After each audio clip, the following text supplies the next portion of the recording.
కానీ లక్ష్మి వడ్డీ కట్టాలి కదూ, నాకు జేబులో డబ్బులు ఉండాలి కదా. మరి కలియుగంలో ఎక్కడ డబ్బు పుచ్చుకుంటానో తెలుసా? నేను డబ్బు పుచ్చుకోవాలంటే ఒకడున్నాడు, వాడు పరమ ధర్మాత్ముడు, పరమభక్తి తత్పరుడు, నన్ను నమ్ముకుని ఉన్నవాడు. వాడు కోరికతో రాడు, తండ్రిని చూడకుండా ఉండలేక వచ్చినట్టు నన్ను చూడాలని వాడు వస్తాడు.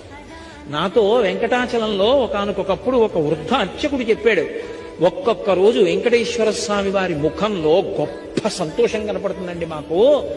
అలా కనపడింది అంటే మేము మరునాడు వస్తున్న వాళ్ళని చూస్తాం, ఎవరో ఒక పరమభక్తుడు వస్తాడు గుడికి అని చెప్పారు. అలాంటి వాడు ఒకడు వస్తాడు లక్ష్మి.